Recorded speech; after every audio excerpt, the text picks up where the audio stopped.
Hello, in this lesson, we're going to be looking at modeling with formulas. What this is really doing is going to be more solving. So we're going to be solving. So this is really kind of the word that we're looking at. We're solving, and we're solving for different variables. What we're trying to do is we're getting comfortable with the algebra, that we can move things around from left to right of this nice little equal sign here. So we're solving these formulas. So if I say to solve this formula for the indicated variable, so indicated variable means I'm going to tell you which one I want you to solve for. So I want you to solve for the L. So I want you to highlight the L. Oh, that's a cursive L, by the way. So the way the typewriters, like the computer programs do, is that's actually the cursive L, like that, not a 1. Otherwise, length times width. So think it's area equals length times width. So it's length times width, like that. So that's L. I usually do my cursive L's like that, so it doesn't look like a 1, and then I won't get it confused later. So that's area equals LW. I want you to isolate, solve for the L. So when I say solve, I want L to be by itself. So isolate, so really what that's saying is to isolate the L, right? So that's what it's asking me to do, isolate the L. So solve for the L means to isolate it.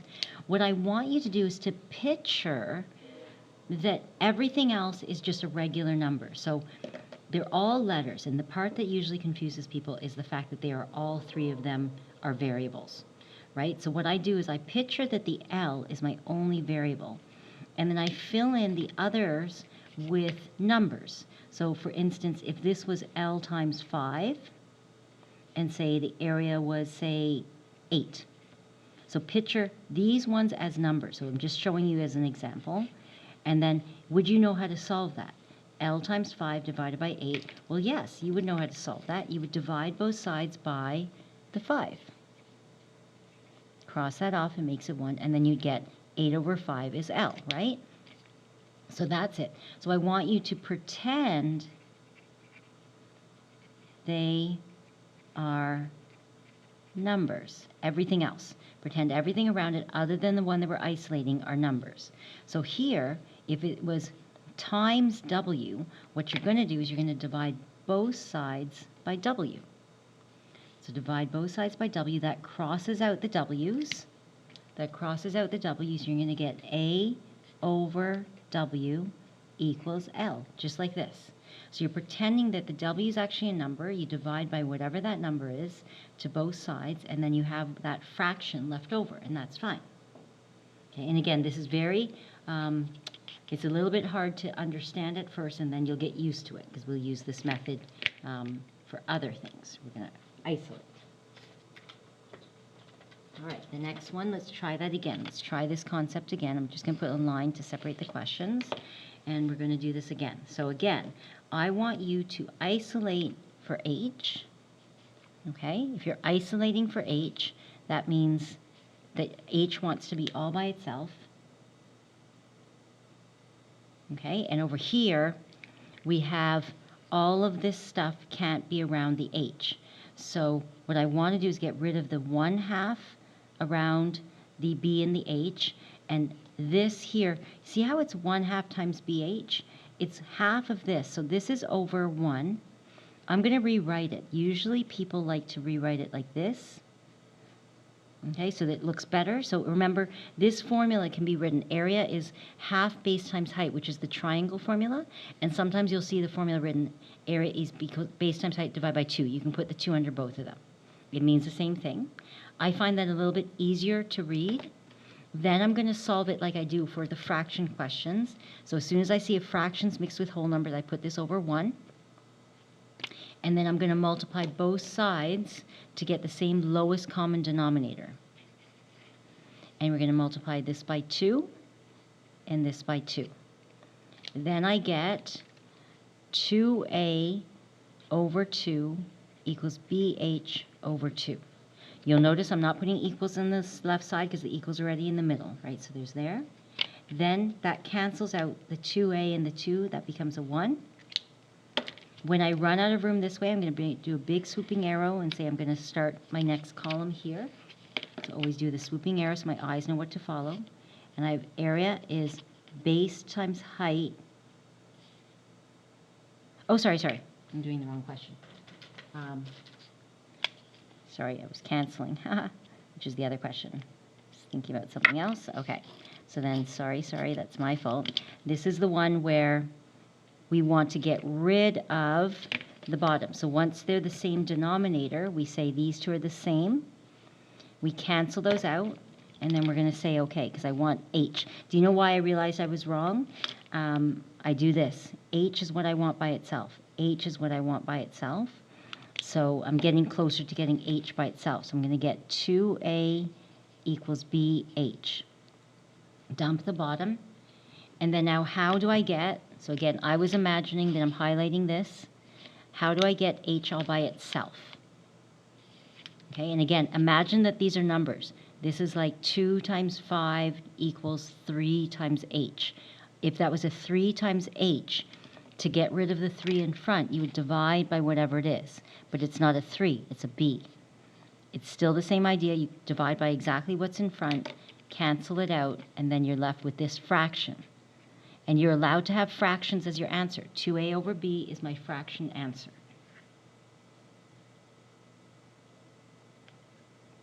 Okay, and that's it for this one.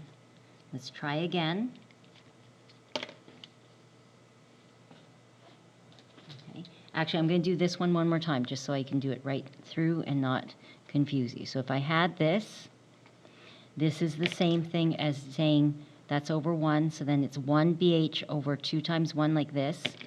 I rewrite the formula because I like the bh over 2 version better. I do the lowest common denominator, right? Lowest common is 2.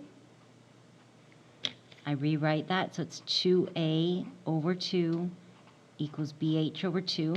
I'm isolating for h this whole way. That's the one I want by itself. Once I have them both over the same denominator, I cancel away, and I write 2a equals bh. And then once I have just a number multiplied with the h, I divide both sides by the b. And that would get me 2a over b equals h.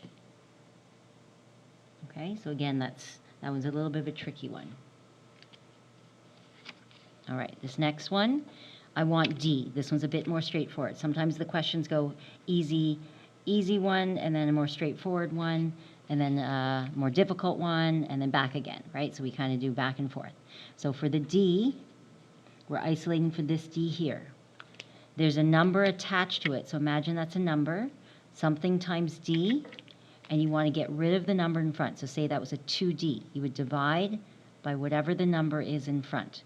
So the same thing, so it's gone. Whatever's in front, you divide by it, and you write the fraction that's left over. That's it. You write the fraction that's left over. One more time. If I'm solving for m here, I want m by itself, says for m, then I don't want it multiplied with a number here. Whatever it is, you divide by exactly the same. So see that c squared? I divide by the same thing because it cancels to be 1. So whatever's in front, whether it's 20, 5, 39, whatever's in front. So this is c squared. Whatever's with it, divide by it. I'm left with m. And then I leave the fraction that I caught left over.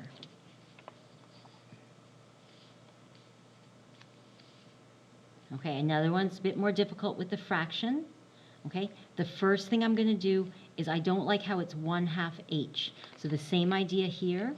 I don't like how it's a fraction in front. I'm going to rewrite that to be h over 2. Right, so 1/2 h is actually h over 2. You can imagine a 1 like this. So it's 1/2 h is h over 2. I like that better. Right, it's not as confusing with the fraction in front. And again, we're isolating for a, lowercase a, not uppercase a. So math, it does matter if things are upper or lower. You cannot go back and forth. Okay? Then I want to get a by itself. Now, what I'm going to do is I'm going to do the same thing we were doing with the fractions in the previous section. Put them all over 1 if they don't have a denominator. And we're going to do top times top, so numerator times numerator, like this, and denominator times denominator. So you're going to go A equals HA, H times A is HA over 2, plus H times B, so HB over 2. Okay, put this over 1 still, and then because it's a fraction equations, I want lowest common denominator, which will be 2. So I'm going to do times 2. Rewrite this, 2A over 2 equals HA over 2, HB over 2. When we run out of room, we do a big swooping arrow and then start again. I shouldn't have that there, but okay. When I have them all over the same denominator, then they're even, and I can cut that off. And we're going to be left with 2A equals HA plus HB. Wait, what am I solving for again? A. So see how I'm getting it isolated? It's cleaning up. Here we go. So A's there. I want to get that by itself. Now, imagine, if you will, that these are numbers. So say this was 20 equals 3A plus 40. These are numbers. The only one that's really a variable is A. So how would you solve this? If it was like this, I would bring the 40 over the equal sign. When you cross the equal sign, it becomes the opposite sign. So I'm going to do the same thing here. So imagine 20 equals number A plus number. I'm going to bring this over to the other side of the equal sign. You write 2A exactly as it is. It did not move. This becomes minus HB, which is HA. We're almost there. You want to isolate A. So imagine, don't worry about all this, it's busy. If there's a number attached to my A, how do I get rid of the number attached to it? You divide it away. Okay, and then that gives me 2A minus HB over H equals A. And you're done. That's it. Okay, it looks really complicated. Right, you imagine that there's numbers. Okay, next one. For this next one, we want it for C. So let me highlight C. We want C isolated, but C is squared. I'll worry about that at the very end, though. So if I want a number attached to the M, the number is like 2C squared. I want to divide by the number on both sides. Make that into a fraction. So E over M equals, that cancels, C squared. And then the opposite of a squared, if I don't want that to be squared anymore, it should be square root of the whole side. Now I want to point this out. I want to square root the whole thing, so the whole EM, the whole fraction, not just the top of the fraction, but the whole fraction. Okay, so I want to square root both sides, so I make it square root EM.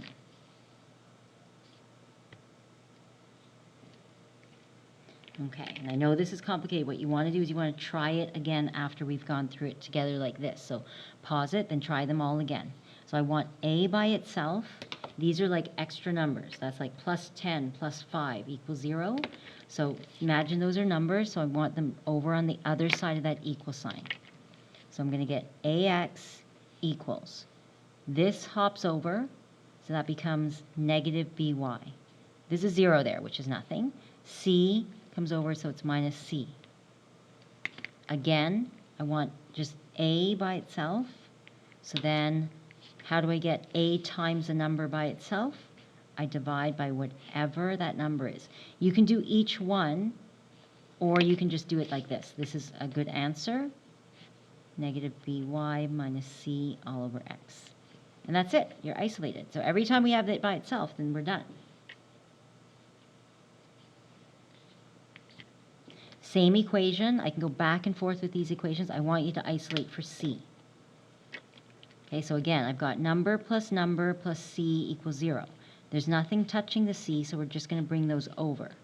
So leave C alone. A becomes negative AX, and B becomes negative BY.